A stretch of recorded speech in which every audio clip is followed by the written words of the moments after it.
Praise God, hindi ko po mapigilan ng maluha.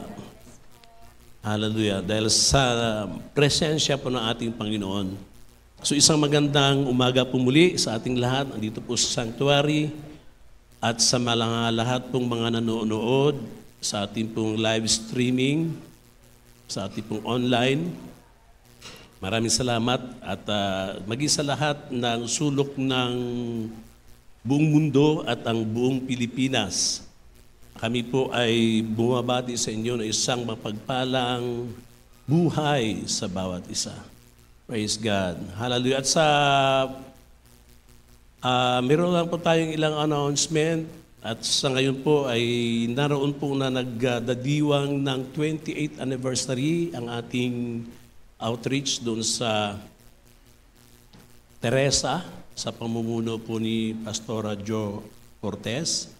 At nandun po ngayon sila Bishop at talang hindi po, alam niyo naman po natin, mayroong pong mga ganito pong celebration, hindi po maaring hindi mapunta ni Bishop. At kasama pong ilan nating mga pastor na naroon din po sila Ate Ann.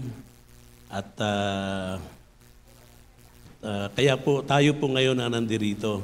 At maraming salamat din po sa pagkakataon na ako po ang makapag-share ng salita ng Panginoon. At maraming salamat sa buhay po ng ating Bishop sa pagtitiwala sa pagbabahagi ng salita ng Panginoon.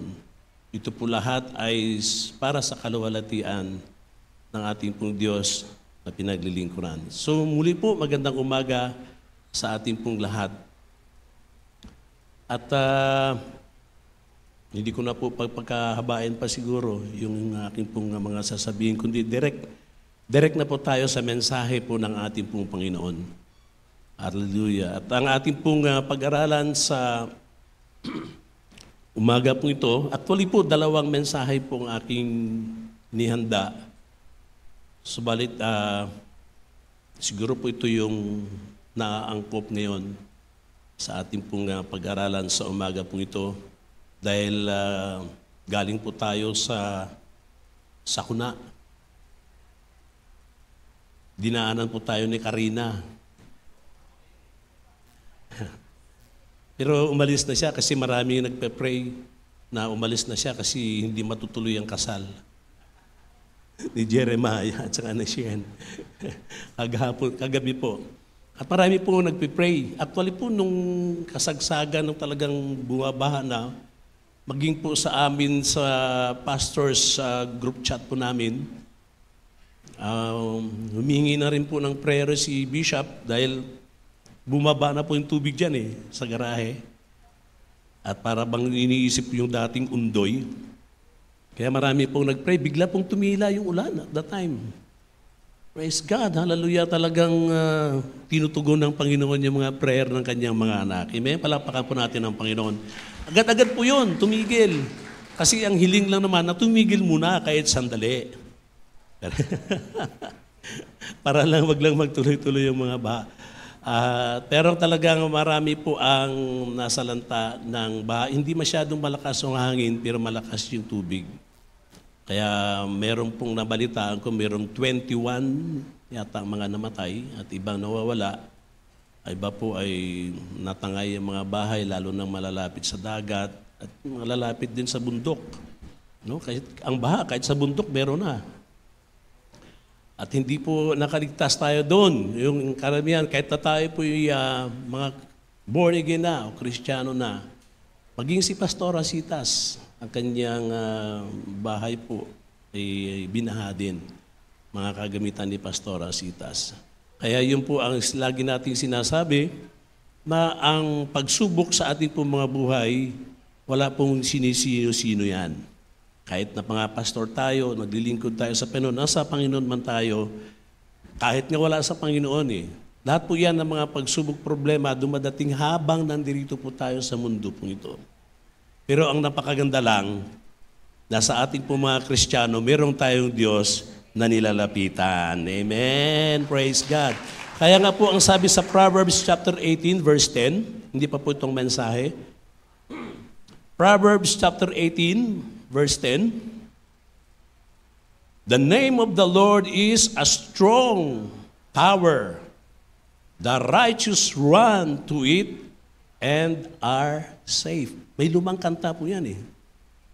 Blessed be the name of the Lord. Blessed be the name of the Lord. Blessed be the name of the Lord, O Most High. Tapos, the name of the Lord is a strong tower. The righteous run into it, and they are saved. Amen. Praise God. Yan po ang mga 1990s na kanta. Hallelujah. Nakapag kinanta po dati yan, talaga namang hallelujah. Dahil napakaganda na mensahe ng Panginoon dyan. The name of the Lord is a strong tower. The righteous run to it, and they are safe. Ligtas po tayo. Kahit na yung mga gamit natin ay hindi naligtas, pero naligtas po tayo. At kapag may mga Kristiyanong nalunod din talaga, ligtas pa rin ang kanyang kaluluwa. O saan ka pa? So yun po ang kakaibahan sa bawat isa sa atin na patuloy pong nagtitiwala sa ating pong Panginoon. Kaya kahit anuman ang dumating na bagyo sa ating pong mga buhay, tayo po'y nananatili dahil hindi tayo papabayaan ng ating pong Panginoong Diyos na pinaglilingkuran. Purihin po ang Panginoon. So sa umaga pong ito, ang ating pong pag-aaralan ay pinamagatan ko pong Christians soar like eagles. Or Eagle Christian soar. Eagle Christians soar. Ito po'y pumapaimbulog. Parang ganoon.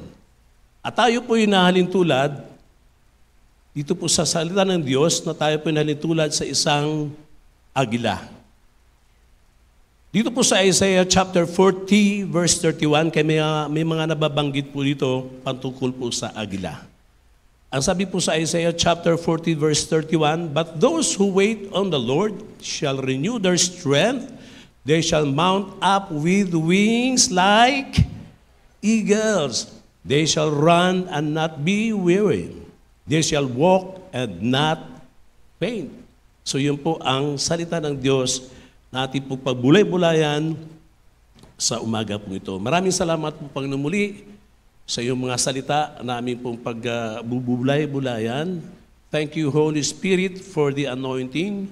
Thank you, Lord God, for the revelation. At maging sa makikinig, Panginoon, open our ears, our hearts to receive your blessings upon reading your words, O Lord God. Pinag-aralan namin na yung mga salita, studying your words. To you be all the glory, in Jesus' name. Amen. Praise God. So noong it was 1992, ang ating pong naging, ang ating pong naging president noon ay si Fidel V. Ramos. Alam. At siya po ang number 12 na presidente po ng Pilipinas. At that time, ang ating pong national bird ay, alam niyo po ba? Maya. Before siya ay naging president. Pero during his administration, pinalitan niya yung Maya sa agila or eagle. Kasi nagkaroon po siya ng mentality or analogy.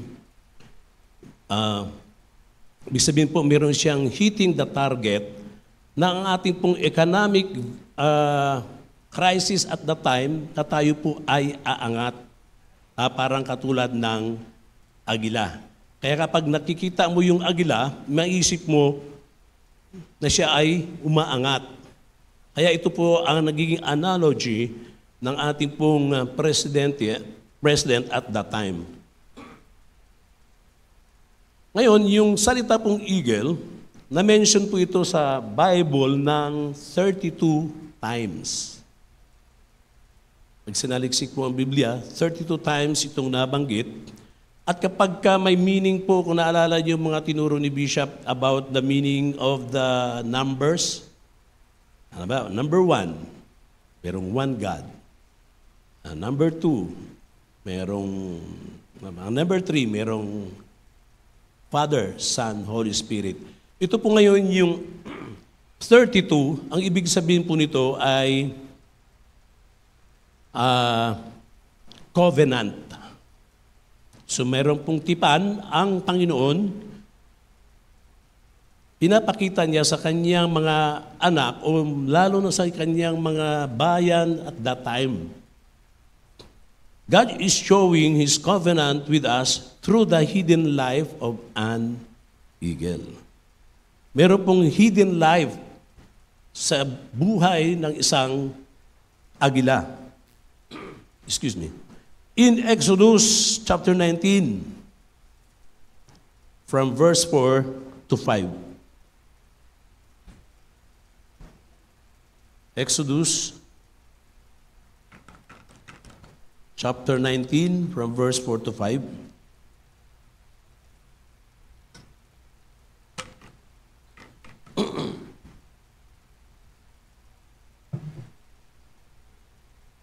You have seen what I did to the Egyptians, and how I bore you on eagle's wings and brought you to myself. Yan po ang sabi ng Panginoon. Pinaalala niya sa mga Israelites kung paano ang ginawa niya sa kanyang mga sa kanyang bayan, kung paano iniligtas from Egypt. At habang sila ay naglalakbay patungo po ng Promised Land, ang sabi doon ng Panginoon, and how I bore you on eagle's wings and brought you to myself. Kung paano sila iningatan ng Panginoon katulad ng isang agila. Sa labay, sa mga malalabay na pakpak ng agila, kung paano sila iningatan ng Panginoon. Bagamat ang iba po doon ay napapahamak pa rin dahil marami ang nagrereklamo sa Panginoon. Still, ang Lord hindi nagpabaya sa kanila. So yun po ang naging covenant ng Panginoon sa kanyang mga anak. Okay, ako po ay nakakita ng agila, ngayon po parang madalang na lang, no? Pero sa probinsya, doon sa amin po sa Negros, kung ako po ay elementary pa lang, elementary, nag-aaral ng elementary, may nakikita akong mga agila doon. At yung agila ay napakataas, pagkatapos yung mga mayroong inahin at may mga sisiw, ang bilis bumaba ng agila. Dadagitin niya yung mga sisiw. Pero yung lumalaban naman yung inahin. Nakita ko yun dati at that time. So yun lang, nakikita ko ng agila. Kaya nga, minsan nga, meron pang sisiw na dinaklot niya, pero nahulog. At inalagaan niya ng tatay ko. At walang balahibo dito. Lumaki. Yung pala ay tandang. Ginawang pinagsasabong ng tatay ko. Ang galing ng manok na yon, kasi ang taas lumipad. Nung manok na yon, nananalo yun, 3 times nanalo. Sa bungero pang tatay ko noon eh. Pagkatapos kami naman, kung ano naman pinakain namin dun sa manok, tayo mismo nga, bata pa kami, namatay yung manok. Nilibing ng tatay ko, umiiyak. Umiiyak ng tatay ko dahil sa napamahal sa dun sa manok na yon. So, yan lang po, mga kwento-kwento lang po yun dahil nakikita ko yung agila kung paano siya bumulusok na napakabilis. No? At makukuha niya ang kanyang gustong kunin. At pagdating naman natin po rito, nakakarating tayo ng mga zoo, yun, nakikita na natin yung agila. Nakikita natin sila pero hindi natin alam yung characteristics kung ano yung agila. Pero maraming salamat sa ating kapanahunan ngayon dahil sa through YouTube ay napapag-aralan na natin kung ano yung characteristics nila. Praise God. Kaya ngayon, ito ngayon ang ating pag-aaralan. ang characteristics ng agila na nasusulat sa Biblia, katulad ng mga nabasa natin, na merong may relationship sa ating pong bilang mga Kristiyano. Amen. Hallelujah. Kaya sabi mo sa iyong katabi, ikaw ay isang agila. Amen. Hallelujah. Kaya pag-aralan po natin ngayon ang buhay ng isang agila, at ito po'y nahambing sa ating mga anak ng ating pong Panginoon. Okay, let us see Eagles Christians soar, ang sabi dito. Titignan po natin kung paano tayo ay nalintulad sa agila. Meron po tayong nabanggit po doon kanina sa Isaiah chapter 40 verse 31, yung soar. Yung S-O-A-R. Maging sa kinanta natin kanina, soar, meron na tayo doon. Ibig sabihin po ay magpapaimbulog po ang bawat isa sa atin. Okay, pag-aralan po natin yung tatlong letter, S-O-A-R. At doon po tayo magtatapos. Praise God. Hallelujah. Okay, letter S. Ayan, but those who wait upon the Lord. Okay, letter S. See things on God's perspective or pananaw. Tayo po dapat ay tuon natin ating paningin sa pananaw ng ating pong Panginoon. Kasi kapag ang ating pong pananaw sa sarili lang natin, kapos po tayo. Meron tayong talino, meron tayong lakas, meron tayong magagawa. Kahit sinong tao, kapos ang lahat. Meron tayong kayamanan, kapos ang lahat. Pero kapag tinignan natin yung pananaw natin sa pananaw ng ating pong Panginoon, maaari pong tayo po ay merong magagawa. We can do all things through Christ which strengthen us. Na siya ang nagpapalakas sa bawat isa sa atin. Alam niyo po, ang Eagles po ay merong matalas na pananaw. Ang sabi po nito ay meron siyang sense of clarity. Ang kanyang pananaw, napakalinaw ang kanyang mga pananaw. Kaya hindi siya nagsusuot ng salamin. Joke lang po yun. Patawa lang po yun. Sabi po nito, eagles can look directly into the sun. Kaya niyang tumingin sa araw na hindi natin kaya. Ito nga lang, yung mga ilaw natin to, pag sisilaw tayo, hindi kaya. Pero ang eagle, kaya niyang tumingin sa araw. At sa lahat ng mga bird, o mga ibon, ang eagle lang makatingin sa araw. No? Okay. Meron kasi siyang dalawang sets of eyelids. Ang una, the one is focused for hunting to see a long distance enemy or prey or food. Ang kanyang pananaw, pagtingin niya sa baba, nakikita niya ng nasa malayo kung ano yung kalaban at kung ano ang kanyang makakain. Alam niyo po, ang kinakain ng eagle, hindi siya kumakain ng mga patay. Mga bulok, hindi katulad ng buwetre. Siya ang kinakain niyang mga buhay. Ang kanyang kinakain, buhay. Buhay na isda, buhay na kung anuman. Kahit nga yung wild pig, kaya niyang dagitin yan eh. So yun po ang kanyang focus sa isang kanyang pananaw. Okay. So sa ating pong kalagayan, meron po tayong dalawang eyelids din na ibinigay ng Panginoon. Sa mga Kristiyano, una po yung attacks of the enemy. Yung mga atake ng kaaway, ito po yung pinapakita na sa atin ng Panginoon. Tayo naman dati, hindi natin pinapakialaman to eh. Di ba? Basta lang tayo gumagawa, nagsisimba, kung ano lang ginagawa natin. Wala tayong pakialam sa mga evil spirit na yan. Sa mga maling katuruan na yan. Pero nung tayo po'y maborn again, nagkaroon po tayo ng vision, pananaw, nakikita na natin yung hindi maganda at yung maganda. Naalala ko nga, nung ako maborn again, nakita ko, nung maborn again ako, sabi ko, napakarami pala ng kasalanan ng mundo. Dati akong naiinggit sa mga mayaman dyan sa Kapitolyo, dyan ako nagbo-board dati. Dami mga artista, dami mga basketball player dyan. Naiinggit ako dahil napakaganda ng kanilang mga buhay. Pero nung maborn again ako at that time, nakita ko, sabi ko, kawawa pala ang mga tao.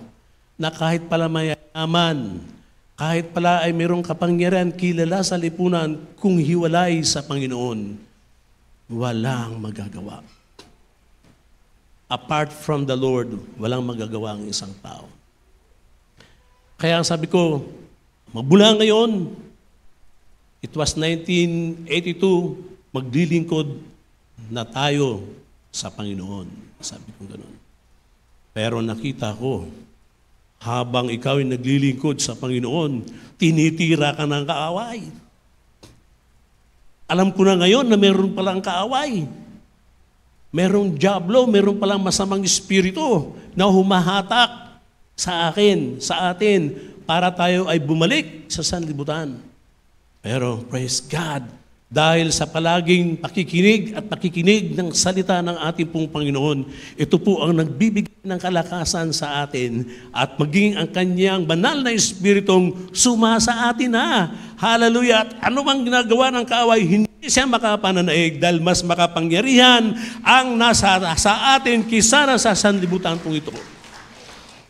Praise God! Kaya ganun po sa atin ngayon, nakikita na natin ang ating pong kaaway. Kalaban. Kaya nga po ang sabi sa Ephesians chapter 6, verse 12, we wrestle not against flesh and blood, but against the principalities. Alam na natin ngayon yan, hindi na tao, ito, for we do not wrestle against flesh and blood, but against principalities, against powers, against the rulers of the darkness of this age, against spiritual hosts of wickedness in heavenly places.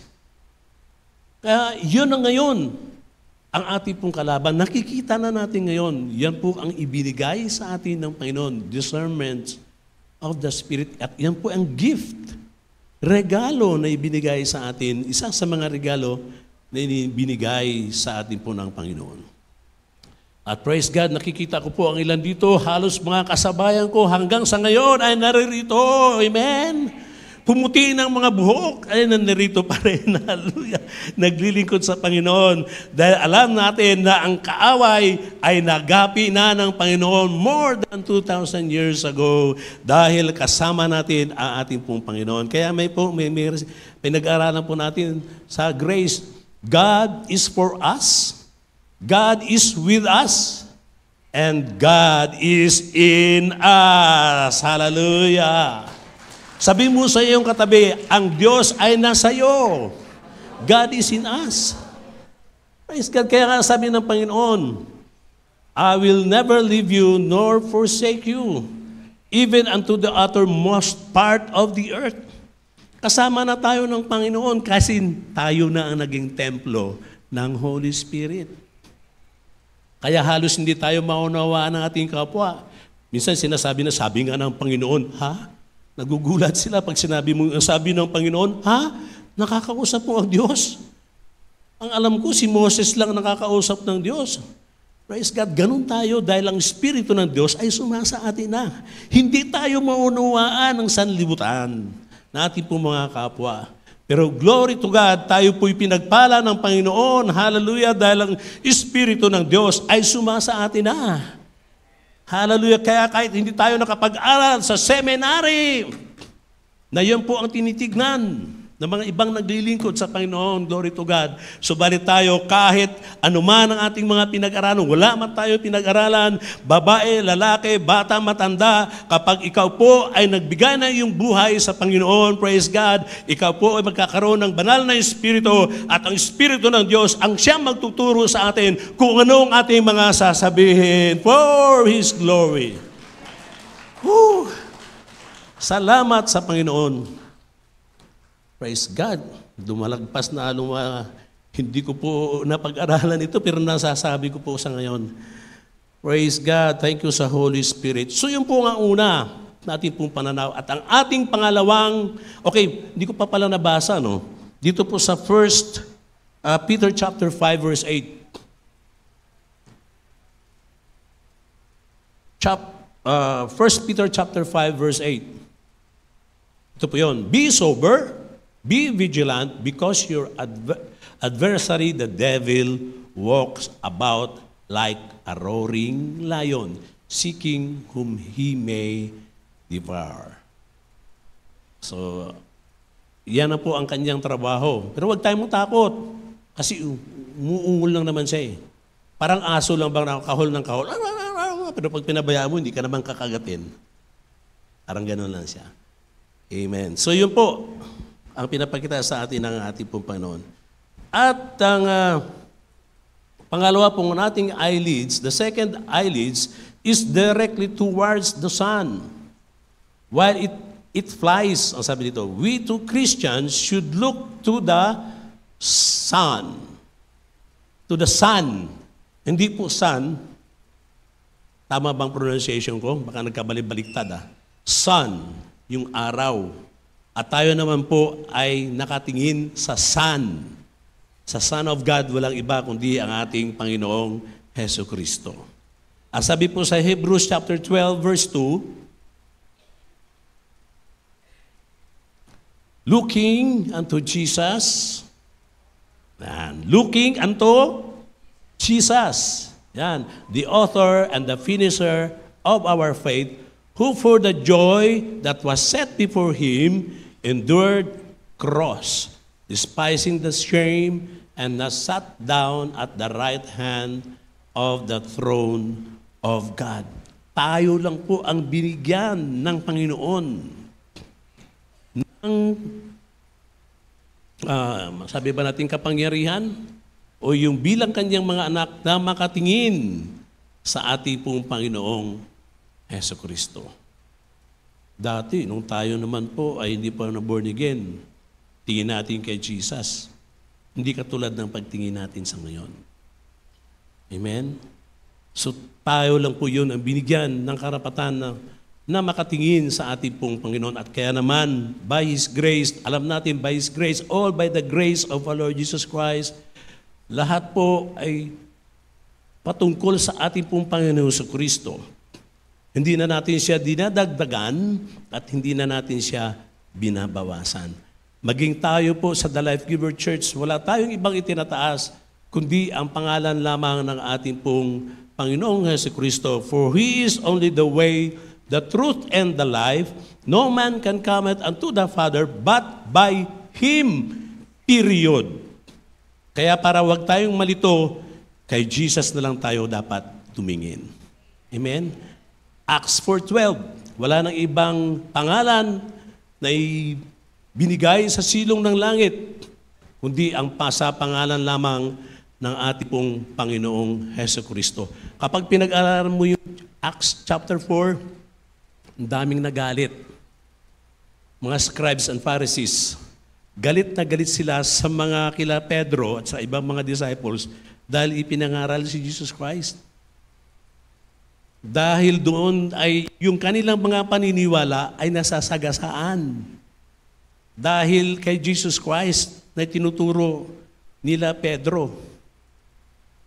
At hanggang sa ngayon, marami ang nagagalit kapag itinuturo mong si Jesus Christ lang ang dapat pananampalatayanan, ang dapat paniniwalaan. Bakit? Kasi maraming mga paniwala, naniniwala kay Jesus Christ, pero may dagdag at may bawas. Di po ba? Totoo po yun? Na-experience po natin yung mga bagay na yun. Pero katulad ng ginawa ng mga disciples ng Panginoon, hindi sila nag-atubili. Mas lalo silang tumapang na patuloy pong ipinapangaral ang pangalan lamang ng ating pong Panginoon Jesucristo. At hanggang sa nakarating kay Saulo, at si Saulo po ay naging Pablo, at si Pablo po ang the last apostol na nagsulat ng 13 to 14 epistles sa Biblia. At ngayon po, siya ay nangaral sa mga hintil na katulad po natin, apart sa Israel. At tayo po ngayon ay nakatanggap ng biyaya, ng grasya ng ating pong Panginoon through Paul na siyang nag-preach for the Gentiles. At sa ngayon, praise God, tayo po ngayon ng mga hintil, tayo po ngayon ay mga separated pa sa mga Israel, pero tayo ngayon ang nakatanggap, hallelujah, ng biyaya na nagmumula sa ating pong Panginoon. Praise God. Purihin po ang Panginoon. At tayo lang po ang makakatingin sa ating pong Panginoon sa Kristo. Nakakalapit sa ating pong Panginoon sa Kristo. Sabi po dito sa Colossians chapter 1 verse 26 to 27. Colossians chapter 1 verse 26 to 27. The mystery which has been hidden from ages and from generations, but now has been revealed to His saints. Ang mga natatago daw po, yung mga mystery which has been hidden, natatago from ages and from generations hanggang sa atin, but now has been revealed to His saints. Sino po yung saints? Sino po yung mga binanal?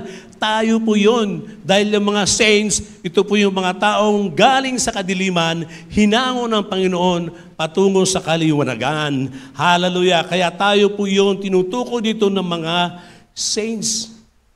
Sabi mo sa iyong katabi, kung alam mo ang pangalan, ikaw ay si Santa. Amen. Nakakatawa. Pero totoo po yun, dahil yan po ang sinabi ng salita ng Diyos. Tayo ay hindi naman talaga tayo nagpabanal sa ating mga sarili. Kasi kung titignan natin ang ating mga sarili, hindi tayo matawag na banal. Pero yun, tinawag tayong mga banal ng Panginoon. Amen. Hallelujah. Dahil si Jesus Christ na banal, dahil nakatingin tayo kay Jesus Christ, tinanggap natin si Jesus Christ, ang nakikita ngayon ng Ama, ng Panginoon, ay ang kanyang anak na kinalulugdan. Kaya kung pure na andyan sa ating buhay ang ating Panginoon sa Kristo, nalulugod ang Panginoon sa atin, mga kapatid. Amen. Malakas na palakpak para sa Panginoon. Yan po ang biyaya ng Diyos na binigay na tinanggap ng bawat isa sa atin. Praise God. Hallelujah. Praise the Lord. Alam niyo po, yung eagles, vision niyo po ay kaya niyang tumingin ng 5 kilometers. 5 kilometro, kaya nga in-example ko kanina, nasa impapawid siya, pero pag bumulusok siya, ang kanya palang pagbubulusok ay 120 ang kanyang speed. 120 bang tawag nun? Yung speed, kilometers per hour. Tulin. Kaya pag pumatakbo ka ng 120 ng sasakyan mo, ang tulin po. Ganun siya ka bilis. Ganyan po ang kanyang pananaw. At sa ating ngayon, binigyan din tayo ng pananaw na napakabilis. Amen. Dahil ang Holy Spirit, ang sabi doon, if the Holy Spirit will come upon you, He will guide you into all truth, sa lahat ng katotohanan.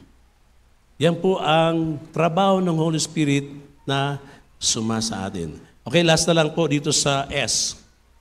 Sa Acts chapter 2, verse 17, Acts chapter 2, verse 17. And it shall come to pass in the last days, says God, that I will pour out my Spirit on all flesh. All. Sabi nga po natin, all.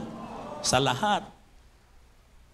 And your sons and your daughters shall prophesy.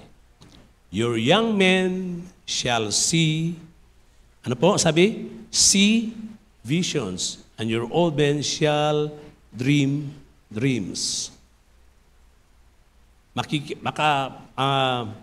makikita niya ang mga visions. So pag sinabing visions po, ito po yung mangyayari pa lang sa mga kabataan. Sino pong mga kabataan dito? Wala nagtaas. Tatay, kabataan pa yan. May nakikita pang mga vision yan.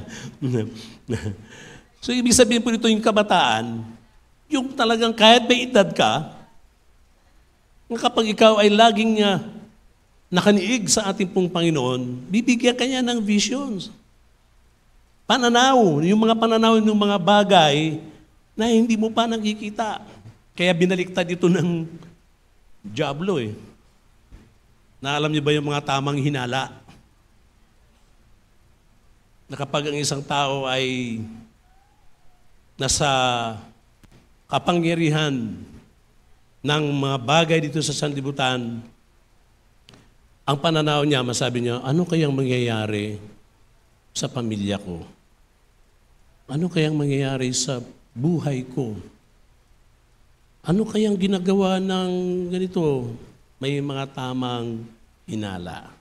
Dahil na-twist ng kaaway. Nang akala ng mga tao, minsan, nandun yung tunay na hinahanap sa buhay.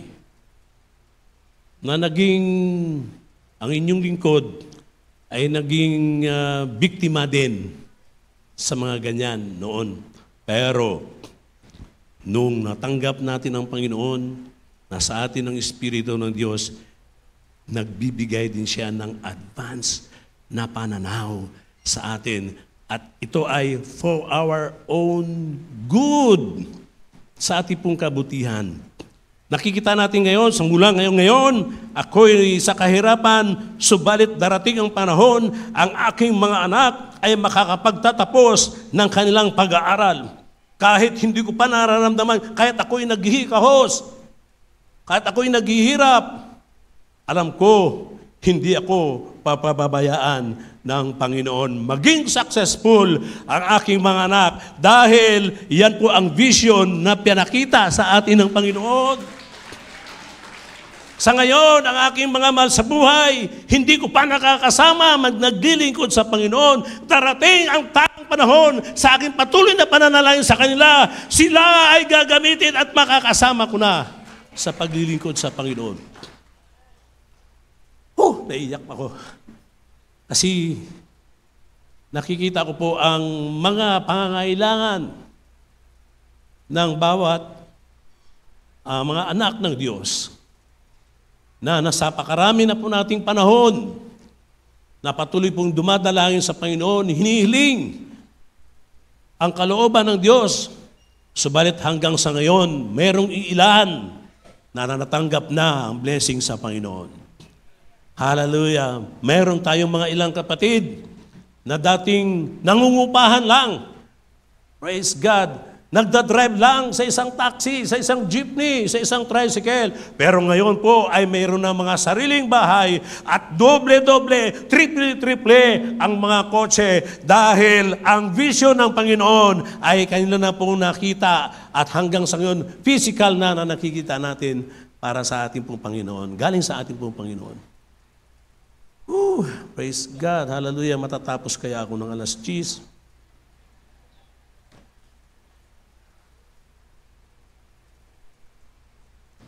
Matatapos po tayo ng 10, bago mag-10. So yun po ang mga pangako ng Panginoon. Kaya napakalaga ng Word of God. Salita ng Diyos. Anong sabi ng Panginoon? Faith comes by hearing, and by hearing by the words of God. Kung hindi ka nakikinig, mayroon po bang pananampalataya? Wala. Po kontra ka. Kaya maraming kumukontra sa salita ng Diyos. Bakit? Hindi nakikinig eh. Nakikinig man, labas sa kabilang tenga. Kaya naalala ko sabi ni Bishop, bakit tayo may dalawang tenga? Para makinig at palabasin sa kabila. Hindi po, makinig yung dalawang tenga at ipapasok sa puso natin. At kapag napasok sa puso natin, praise God, hallelujah, magkakaroon tayo ng pananampalataya at ang pananampalataya po ito mag-ooperate sa ating mga katawan at makikita ng ating mga kapwa. Tad tayo ng pagsubok pero parang hindi halata. Walang pagsubok. Nakakangiti pa rin tayo. Ngitian mo nga yung katabi. Praise God. Hallelujah. Purihin po ang Panginoon sa kanyang mga salita. Kaya huwag tayong magsawa. Umaten, dumalo sa mga gawain ng Panginoon upang tayo po'y makapakinig ng kanyang mga salita. Pero mag-iingat tayo sa ating mga pinapakinggan, mga kapatid. Marami na ngayon naglilipana sa mga YouTube, sa TV, mga nagtuturo, at maraming humahanga sa mga nagtuturo, pero sa likod pala nun, ay mali na ang mga itinuturo. Marami naman ang tagasunod, kaya ang sabi ng salita ng Diyos, kapag bulag ang magtuturo sa kapwa bulag o mag-akay, pareho silang mahuhulog sa bangin. At maraming salamat sa Panginoon dahil praise God, hallelujah, tayo po rito sa pamumuno ng ating pong bishop. Hindi ko tinataas si bishop, kundi sa tulong ng Holy Spirit, sinisika po namin ng ating pong tinuturo na hindi po tayo lalagpas sa divine grace ng ating pong Panginoon. Amen. Hallelujah. Kaya patuloy nyo kami panalangin na kami po ay hindi malilihis sa maling katuruan. Kasi pag nalihis kami, sigurado, lilihis din kayo. Amen. Kaya praise God, sa Wisdom, meron po kaming every Friday na pastors meeting po dito. Kung titignan mo, para bang ano ba yun? Ginagawa namin po dito. Pero po doon, nag-sharing po kami ng mga pastors headed by our bishop para mapag-aralan ng totoo upang tayo po'y mag-ingat sa ngayon. Nababalitaan na natin yan. Ako may hinangaan preacher. Meron din akong hinangaan galing. Pero nung bandang huli pala, ay meron pong ibang itinuturo. Na si Yahweh, alam niyo na yon, si Yahweh daw ay isang demonyo. Ang sabi ko, siguro Ilonggo ito. Kasi alam niyo sa Ilonggo, yung demonyo, Yawa. Sino itong Ilonggo? Bisaya? Yawa. Yawa, di ba? Okay, so yan po may pahapyaw lang po natin. Okay, so darako na po tayo sa... Gusto niyo sa S pa rin? Una po tayo. Sa una po tayo. Sa O na po tayo. Ang sabi po rito sa O ay, overcome obstacles in spite of the storms or trials. Alam niyo po, ang agila, mas gusto niya po yung bagyo. Parang ayoko na maging Kristiyano eagle. Kasi ang eagle po, ang kanyang characteristics, mas gusto niya yung may bagyo. Alam niyo po kung bakit? Kasi kapag may bagyo po, ito po ang mga bagay, yung isang pong bagay, ang bagyo na siya po ay nade-develop niya ang kanyang sarili. Kaya po ang agila, kapag may bagyo, sinasalubong niya yung hangin. At i-open niya yung kanyang ang kanyang dalawang pakpak, at ito po ay maglalak. Maglalak yan. Pag naglalak yan, nakaganon lang siya. Ayan o, nakita mo ganon? Pumapaimbulog na siya, hindi na siya. Nakaganon lang siya. At pumapaimbulog na po siya. Kaya nang dahil sa storm, ito po'y nagde-develop sa kanya upang siya po ay lumakas. Sa buhay po natin, ganyan din. May mga storms of life tayong nararanasan. Pero kapag i-open lang natin ating spiritual na pakpak, praise God. Hallelujah. Ang sabi ng kanta natin kay na, and I will be still, know you are God. Kapag pinaubaya lang natin sa Panginoon ating pong mga buhay, mga kapatid, hallelujah, yan po ay tayo po ay bibigyan ng kalakasan ng Panginoon upang mapagtagumpayan po natin ang mga trials.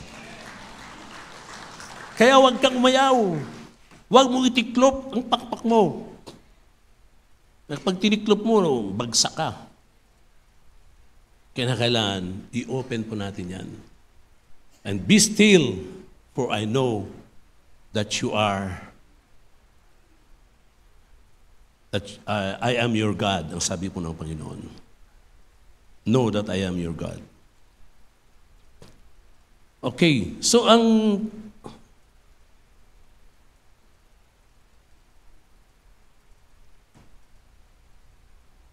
actually, kapag mayroong bagyo, hindi natin gusto yan eh. Kaya pag may narinig na tayong sa Pag-asa, mayroong namumuo na maaring ito ay maglalandfall. Ngayon, umalis na si Karina. Lumipat na ng China yata eh.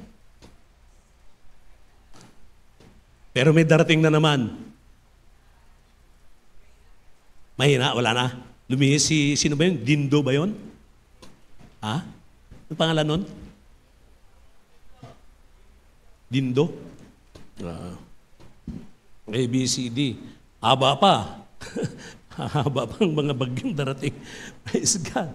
Hallelujah. Kaya kapag alam na po natin na mayroong darating na bagyo sa probinsya dati, sino pong namumuhay sa probinsya noon? Yung mga bahay na kawayan?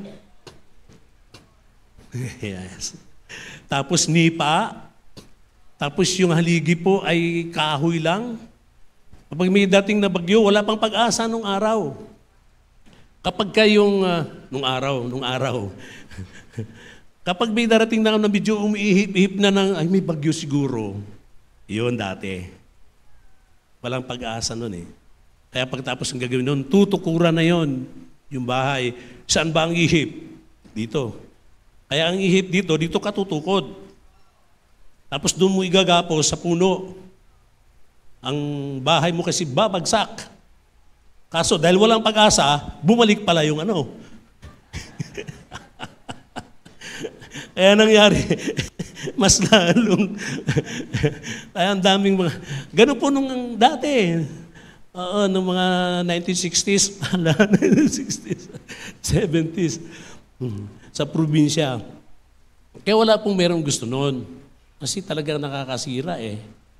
Marami talagang mapapahamak dyan.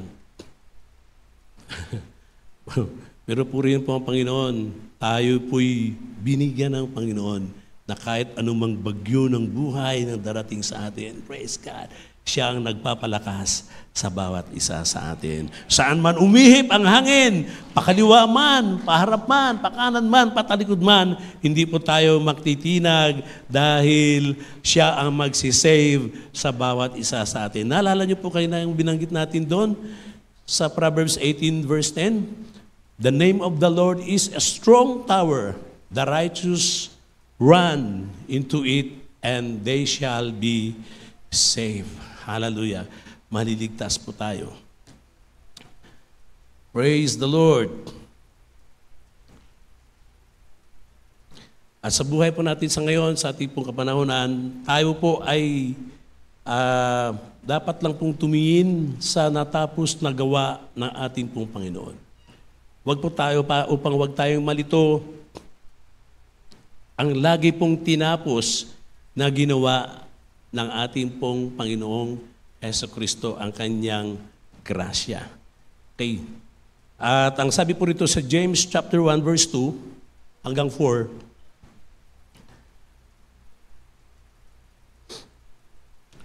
sa James chapter 1 verse 2 to 4, my brethren, count it all joy when you fall into various trials. Sabi doon ano? Count it all joy. Naku, parang talagang ang salita ng Diyos, no? When you fall into various trials, 3. Kapag may pasubok na po tayo. Next. Hanggang 4 po to. Naghang po ba? Basahin po natin. Ayun na. Knowing that the testing of your faith produces patience. 4. But let patience have its perfect work, that you may be perfect and complete, lacking nothing. So sa 3 po, meron po ng testing. Ang sinabi po ay may testing. Pag ang teacher nagbibigay ng exam, sino po mga teacher dito? Pero ito po yung trabaho ng teacher. Siya po ay nagbibigay, tatas ng kamay. Siya po ay nagbibigay ng quiz or exam sa kanyang mga estudyante. Ano po bang purpose? Para pahirapan ng mga estudyante? Sir, hindi po ba? Kahit anong purpose nun, para magkaroon ng kaalaman ang mga estudyante. Kaya yung testing natin sa buhay, parang katulad din po ng teacher, na dumadaan siya sa test para kapag siya ay naging ready, nag-aral yan ng estudyante, hindi mo pwedeng sabihin na, Lord, sana ako ay makapasa sa quiz bukas. Pagkatapos ginagawa mo, laro ka lang ng laro. May exam bukas. Ang ginawa ng estudyante, naglakwatsa. Pagkatapos nag-pray, Lord, sana ako mataas ang score ko bukas. Ginawa nating magikero ang Panginoon. Hindi po. No? So yan po ang mga testing, exam, para po maging dalubhasa ang isang estudyante. Sa buhay po natin, mga kapatid, bakit may mga testing of life? Hindi po yan mawawala sa atin. Pero kapag patuloy tayong magtitiwala sa Panginoon, magpuproduce yan ng patience, ang sabing ganun doon. Knowing that the testing of your faith produces patience. Mapagmapasensyoso na po tayo. Na dati tayo ay mainisin, pero na mapagpasensya na tayo ngayon. Then sa verse 4, ulitin po natin sa verse 4, but let patience have its perfect work, that you may be perfect and complete, lacking nothing. Wala nang pagkukulang. Amen. Dahil nakapasa tayo sa testing na ating pong dinadaanan sa tulong ng ating pong Panginoon. Amen. Praise God. Kaya makita mo, nalagpasan ko na naman. Humakbang na naman tayo, nagpasan na naman hanggang sa mataas na tayo. Parang katulad ng agila, praise God, kahit may bagyo dyan sa loob sa baba, pero siya po ay masayang ino-open ang kanyang mga pakpak dahil ang Panginoon ang siyang tumutulong sa kanya. Amen? Praise God. Palapakan po natin ating Panginoon. Nasa ano na po tayo? Letter A. Praise God. Matatapos tayo. Ang sabi po nito, A means acquire God's strength. Pag sinabing acquire, to get. Makukuha tayo ng kalakasan mula sa ating pong Panginoon. Alam niyo po, ang agila ay pwede po siyang mabuhay ng 70 years. Kaya lang, pagdating niya ng 30 to 40 years old, nanghihina na siya. Ang kanyang tawag nito, ang kanyang talons or claws, kuko, ay humihina na po yan. Ang kanyang tuktok, ito po yung nagbe-bend. Kaya pagka may nakita siyang kaaway o kaya pagkain, hindi niya na mahatak dahil nang mahina na. Hindi na siya makatuka. Kaya madali siyang magapi ng kalaban, ng kaaway, kasi mahina na siya. Ganun po ang characteristics ng isang agila. Ang gagawin niya po, meron siyang dalawang gagawin. Either na para magpakamatay na lang siya, hindi na siya kikilos, O ang isang gagawin niya ay medyo mahirap. Kasi ang gagawin niya, aakyat siya doon sa pinakamataas na tuktok ng cliff. Pagkatapos doon po gagawa siya ng pugad at doon siya mag-i-stay ng 5 months. At doon sa 5 months na doon lang siya, kasi bakit siya nasa tuktok? Para hindi siya maabot ng mga kaaway niya. Hindi siya pwedeng maabot doon. Ang gagawin niya ngayon doon, ang kanyang tuktok, binabangga sa matigas na bato. Hanggang sa ito po yung matanggal. Sakit nun. Pagkatapos, pag natanggal na itong tuktok niya, pati yung mga kuko niya, magtatanggalan na rin. Within 5 months pagkatapos nun, siyempre maghihintay siya ron, natutubo uli ang kanyang tuktok. Tutubo uli ang kanyang kuko. Pag tumubo na po uli yun, medyo matigas-tigas na, yung kanyang balahibo po ay nagpapabigat na sa kanya. Kaya ang gagawin niya, tatanggalin niya ang kanyang mga lumang balahibo na nagpapabigat at hanggang siya po ay makakalbo na. Wala na ang kanyang mga balahibo. Pagkatapos po noon, maghihintay siya na muling tutubo kanyang mga balahibo. At kapag tumubo na, praise God, after 5 months, makikita mo muli ang agila. Praise God, bumalik ang kanyang lakas at madagdagan ng 30 years muli. Kaya umaabot siya ng 70. Sa buhay natin mga kapatid, parang katulad tayo ng mga agila. Kapag tayo po'y nanghihina at nanlulupay-pay, ano po ba ang gagawin natin sa dalawa doon? Hayaan na lang po ba natin kung ano na lang mangyayari? Or meron tayong gagawin upang patuloy po tayong muling lumakas, palakasin ng ating pong Panginoon. Kaya sa buhay ng bawat isa sa atin, sa grasya ng ating pong Panginoon, ilang beses man tayong bumagsak dahil tayo nanghihina, still ang grasya ng Panginoon nandiyan na nagpapalakas sa bawat isa sa atin. Amen? At kapag nagpalakas muli ang Espiritu ng Diyos, praise God, hindi na tayong mapipigilang dumalo, hindi na tayong mapipigilang mag-share ng kanyang mga salita. Patuloy po tayo naging mainit sa paglilingkod po sa ating pong Panginoon. Ito po isang experience namin sa aming church, sa the Christ Ambassador. Meron po tayong isang kapatid doon na, dahil ako po dati hindi naman ng pastor doon, may mga pastor po doon, kaya lang namatay yung pastor, at ako po yung pumalit doon.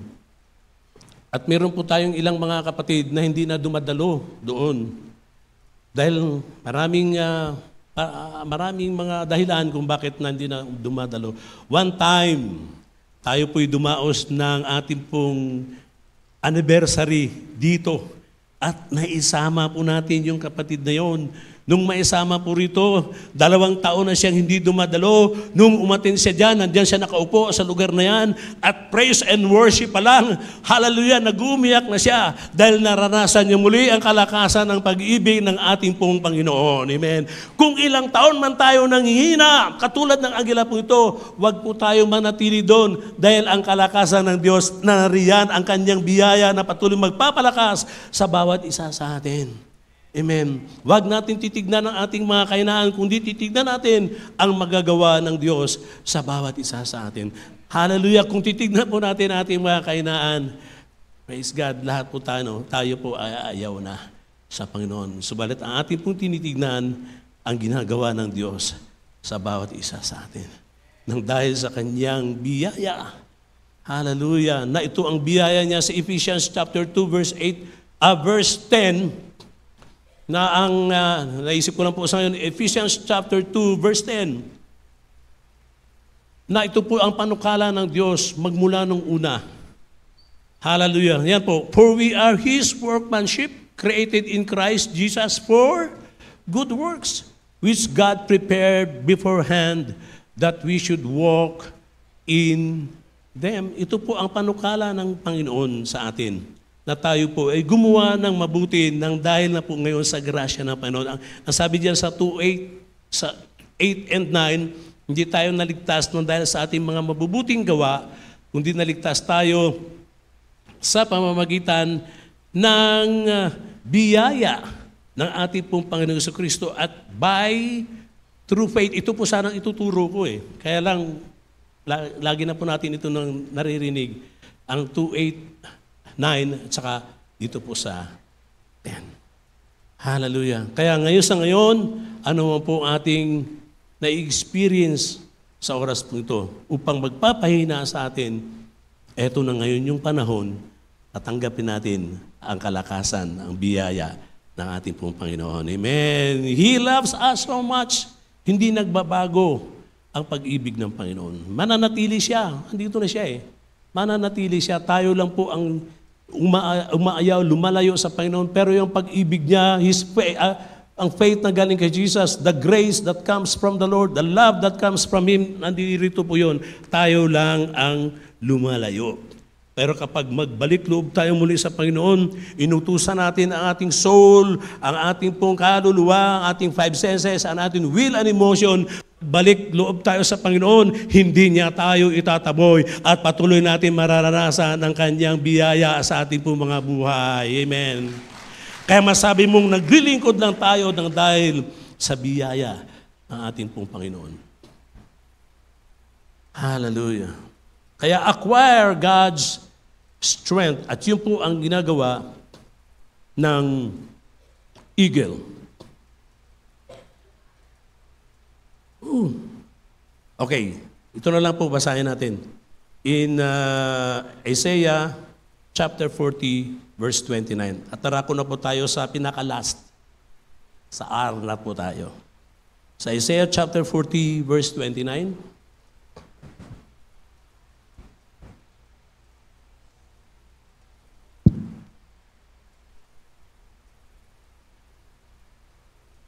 Okay. Do not rejoice, all you Philistine, because the rod that struck you is broken. For out of the serpent's roots will come forth a viper, and its offspring will be a fiery. Parang, ayun. He gives, parang sabi ko, parang mali yata ang naibigay kong verse. Ayan, Isaiah chapter 40, verse 29. He gives, basahin nga po natin na malakas. Ready?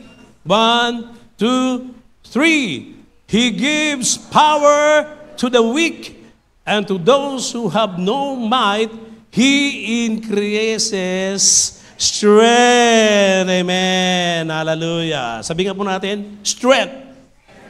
Sige po, strength. Amen. Hallelujah. Siya po nagbibigay ng lakas sa atin. Tandaan po natin yan. Okay, so darako na po tayo sa R. Alam niyo po, pagka nasa grasya na tayo sa Panginoon, muna, bagong lahat, ay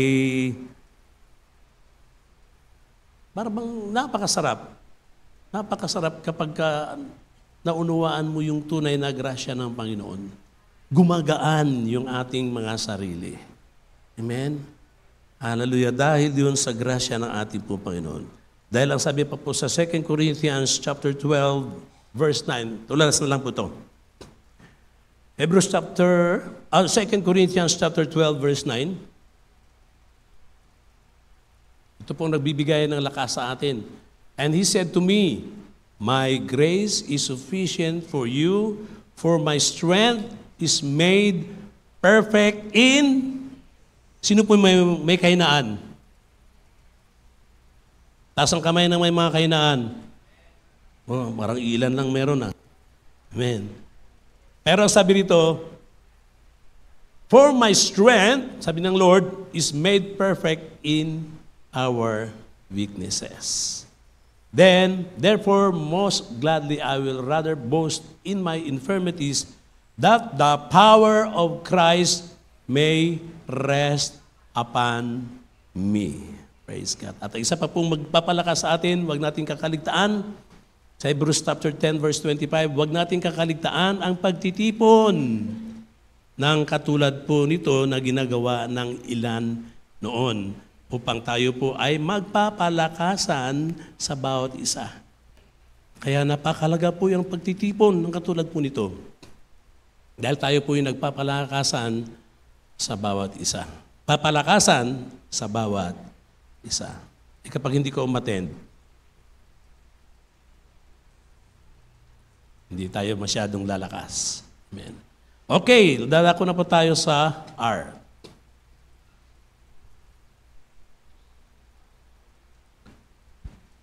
Ready to give. Hindi po ready to fly. Kasi magtatapos na eh. Ready to fly above the norm. Tayo po'y magre-ready na lilipad above the norm. Pag dito lang, pag manok, dito lang lipad. Pero pag agila, kaya above the norm. Okay, ang agila po ay kakaiba sa napakarami mga ibon. Siya lang po ang lipad ng 10,000 feet. Wow! Wala nang ibang ibon pa makalipad nun. 10,000 feet at ang kanyang speed ay 1.6 miles per hour. Yung sinabi ko kayo ng 120 kilometers per hour ang kanyang bilis. Pero, hindi kagad. Sa isang agila, hindi agad ganitong mangyayari. Ang agila po, lalo na kapag iglet pa lang or baby pa lang, ay takot. Takot. Kaya ang mother eagle, kapag meron siyang mga eaglet, kapag alam niya na kaya nang lumipad, doon sa pugad, ay mayroon siyang inilalagay na mga bagay para ang mga sisiw na iglet or iglet, ito po'y kusang aalis. At kapag umalis, mahuhulog doon sa nest. At pagkatapos doon, kakampay, lilipad. At doon niya na ngayon makikita na siya pala ay nakakalipad na. Kaya tinuturuan siya ng mother eagle. Ganon din ang bawat isa sa atin. Maraming mga Kristiyanong takot na takot sa buhay. Maraming mga Kristiyanong takot ibigay ang lahat para sa Panginoon. Maraming nag-aalinlangan. Pero kapag ang ating pong Panginoon ang siyang magsabi, kaya mo na yan, anak. At hinayaan niya na tayo po'y minsan ay parang nahuhulog doon sa nest. Pero makikita natin, praise God, na tayo po pala ay nakakalipad na. Hallelujah na hindi niya naman pababayaan na mapapahamak ang kanyang mga sisiw. Ganon din ang Panginoon sa atin. Kung ano man ang ating kinakaharap, mga pagsubok sa ating pong mga buhay, tandaan natin, hindi magpapabaya ang Panginoon sa ating bilang kanyang mga anak. Woo! Praise God, naiyak na naman ako. Hallelujah. Kung kami po, sabi nga ni Bishop, nung itong nakaraang bagyo, binaha ang marami, may kinumusta siya sa Candelaria. Kamusta kayo dyan? Sabi ng pastora natin doon, okay naman po Bishop, hindi naman kami nasa lanta ng baha po dito. Ay, okay lang po kami, huwag po kayong mag-alala sa amin. Ang sabi ni Bishop, pasensya na, pero gusto ko lang kayo kumustahin dahil ang pusong bilang ama ay tinitignan ang sitwasyon ninyo bilang mga anak. Praise God. Ang Panginoon natin ganyan.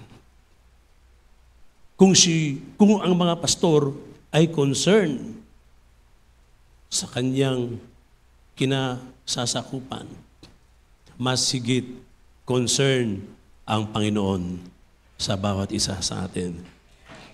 He is the great shepherd. Siya ang tunay nating pastol na hindi magpapabaya sa bawat isa sa amin. Kaming mga pastor, nangailangan din ng great shepherd. Kaya yun ang laging sinasabi ni Pablo, ipanalangin niyo rin kami.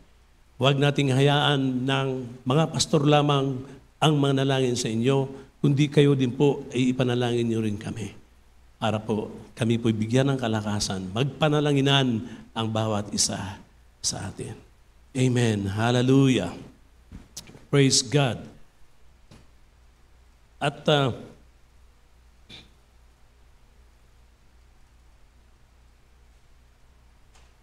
sabi po sa Colossians chapter 3, verse 1 to 2. Malapit na po tayo magtapos. Colossians chapter 3, verse 1 to 2. If then you were raised with Christ, seek those things which are above, where Christ is sitting at the right hand of God. Verse 2. Set your mind on things above, not on things on earth.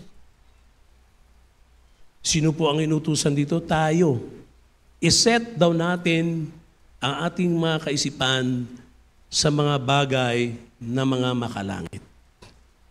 Ano po ba yung mga bagay na mga kalangit? Ito po yung salita ng Diyos. At hindi natin isabi rito, things, not on things on earth. For things on earth, they are only temporal. Hindi ko po sinasabi na pabayaan. Sabi nito, huwag mo lang iset ang iyong mind dito sa lupa po ito, sa mundo po ito, kundi higit sa lahat. The things that are in heaven, they are eternal. Praise God. Kaya, kung wala man tayong magagandang bahay, praise God, okay lang. May nakahandang mansyon para sa atin. Kung wala man tayong gold, nakasukbit sa ating katawan, ang ating pupuntahan ay a house of gold. Golden Street. Inapak-apakan na natin ang gold po roon. Pag binasa mo yung Revelations chapter 21 hanggang 22, nandun po yung langit. Andun po yung mga pangako ng ating pong Panginoon. Kaya kung yung mga bagay nang wala po tayo dito, huwag po tayong malungkot. Praise God. Pagdating sa langit, makukuha na natin. Sino ngayon ang gustong mapunta na ng langit? Tayo po. Yun na po ang tunay nating tahanan. Amen. Hindi na po dito sa lupa po ito. Praise God. Ang lupa dito pinag-aagawan eh. Pero yung sa langit, hindi. Kusang ibinibigay sa atin ng ating pong Panginoon. Amen. Palakpakan nga po natin ang ating pong Panginoon. Woo. Okay, dito po ako magtatapos. Alam niyo na itong kwento eh. Lumang kwento na to eh. Pero yung mga kabataan, bago to sa kanila. Pero minsan isang agila at nagitlog sa kanyang nest sa pugad at nalaglag yung isa. Nung malaglag, nagpagulong-gulong, hindi napisa, nakita ng farmer. Nung makita niya, pinulot niya.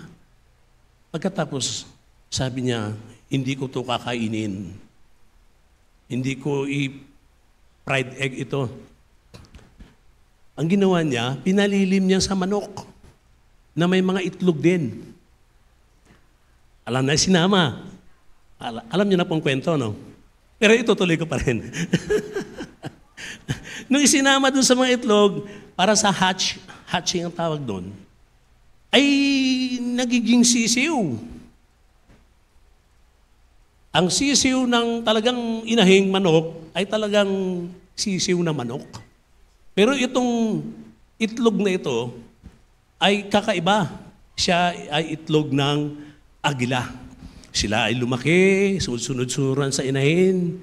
Hanggang sumusunod sila, ang mga manok ay isang kahig, isang tuka. Ganyan kaming mga dukha. Kaya kung anong kinakahig ng chicken, siya din, kumakahig din. Tuka din siya ng tuka. Minsan, nung sila'y lumalaki na, biglang may dumaan na anino. Napatingin sila doon sa taas, nakita niya, sabi niya, kamukha ko yun ah. Sabi niya sa mga sisiw, ano yun? Sa mga lumaki na mga sisiw, naging chicken na rin. Ano yun? Sino yun? Kamukha ko yun ah. Sabi niya, yan ang agila. Sabi niya, bakit na nandun yun? Huwag ka na mag-isip. Huwag ka na mangarap. Manok tayo. Isang kahig, isang tuka lang tayo. Kasi mga chicken tayo. Sabing ganon. Pero minsan uli, dumana naman uli yung old eagle. Napatingin na naman siya. Pagkatapos, lumapit sa kanya yung old eagle na lumilipad. Sabi nga, bakit nandirito ka? Sabi niya, ako'y chicken. At talagang dito lang ako, sa lupa. Sabi niya, hindi. Isa kang agila, katulad ko. Di nag-sharingan sila. Shinaringan niya, talagang hindi niya nilubayan. Tigas ng ulo eh. Gusto niya sa lupa lang siya eh. Hanggang sa nang bandang ulit, sige, susubukan ko. Sige, sama kita dun sa mataas. Lipad sila sa mataas. O, sabing ganon, ngayon, tumalon ka. Ibuka mo yung pakpak at huwag kang tumingin sa ibaba. Tumingin ka lang sa itaas. Yun ang ginawa niya, sumunod siya. Kaya napakahalaga yung pagsunod eh. Lalo na kapag ang pagsunod ay sa salita ng Diyos, susumunod siya. Lumipad sila from the cliff. Tapos, gumano siya, tumingin siya sa taas. Nakita niya na siya ay sumusunod na doon sa old eagle. Hanggang sa nasabi ng bandang huli, sabi nga noon, ano ngayon ang gusto mo? Gusto mo pa rin sa lupa? Sabi niya, ayoko na, wala na akong pagnanasa doon sa lupa. Kasi isang kahig, isang tuka lang. Gusto ko na ngayon maglalaro dito sa hangin. At ako ngayon na nakakalipad na ng 10,000 feet. Masarap ang buhay dito. Sa buhay natin mga kapatid, ganyan. Sinong gusto rito maging manok?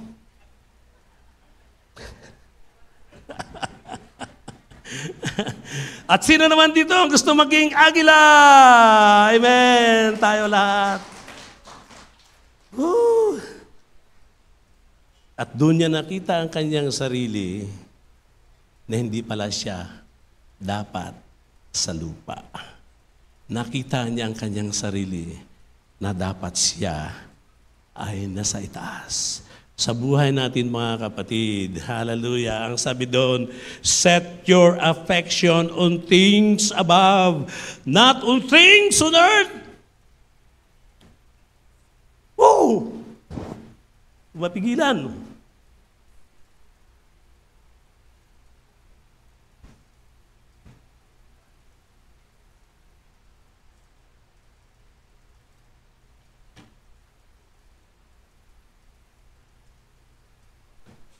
Hallelujah.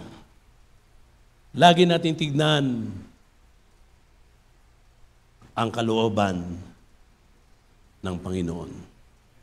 Let His will be done here on earth as it is in heaven.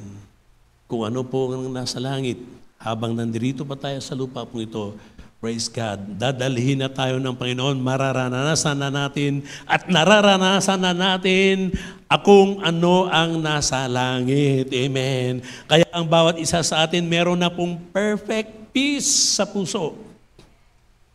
Meron na tayong perfect joy sa ating pong mga puso. Praise God, na tayo pong hanggang sa ngayon, nararanasan natin ang kabutihan ng ating pong Panginoon. Kaya alam ko na kahit marami tayong trials, pagsubok sa ating pong mga buhay, nananatili po tayong tumitingin sa ating pong Panginoon dahil meron siyang tunay na pangako. We have that blessed hope sa ating pong Panginoon. We have that blessed hope sa ating pong Panginoon. Meron po tayong tunay na pag-asa sa ating pong Panginoon. Ang mundo pong ito kahit umasa ka dito, ay wala siyang maibibigay na tunay na pag-asa kahit nakatira ka pa sa Pag-asa Pasig. Pero ang tunay na pag-asa ay nasa ating pong Panginoon. Amen. Palakpakan po natin ating Panginoon. Sa ating pong pagtatapos, meron po akong sinulat yan bilang ating pong conclusion.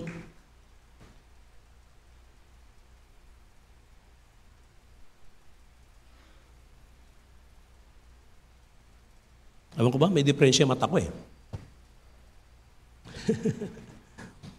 Ayan, ang conclusion po natin. Tandaan po natin yan. Ang sabi po rito, we Christians are called or made for heaven. We are just pilgrims here on earth. Tayo po'y ano tawag itong pilgrims, ay tayo po'y parang bisita lang, no? Pilgrims here, ano ba tawag doon sa isang term? Pilgrims? Naglalakbay or di? Pansamantala. Dito po sa earth. This is not our final abode or, pag sinabing ibig sabihin po ng abode or home. Hindi po ito ang tunay nating tahanan. This is, okay, we should live a lifestyle of royalty as a children of the King of Kings. Hallelujah. Hindi po, palapakan po natin ang Panginoon. Lifestyle, hindi na ng mundong ito.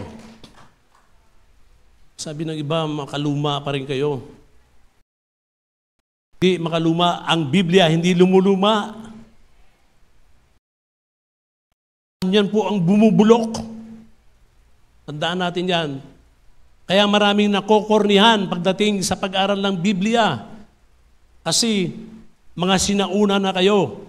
Alam niyo po, hindi nagbabago ang salita ng Diyos. Mabulok man ang style ng sanlibutan po ito, hindi mabubulok ang salita ng ating Panginoon. Hallelujah! Bakit pipiliin ng tao ang nabubulok? Katulad ng agila. Katulad ng agila, ang agila hindi namimili ng pagkain bulok. Siya ay kumakain ng mga pagkain buhay at ang salita ng Diyos ay nagbibigay buhay sa sinumang sumasampalataya sa Kanya. Praise God. Kung sabi nga ni Pablo kung hindi totoo na nabuhay na maguli ang Panginoon, Jesus, tayo ang pinakakawawa na mga nilalang sa sanlibutang ito. Pero ako'y naniniwala, hallelujah, hindi tayo kawawa. Sa tingin ng ating mga kapwa, lalo nang wala sa Panginoon, tayo ang pinakakawawa. Pero sa tingin ng Diyos, tayo ang mga pinagpala ng Panginoon. Glory to God. We should live a lifestyle of royalty as a children of the King of Kings. Ipakita po natin na tayo po'y tunay na mga anak ng Diyos. Hallelujah. Next.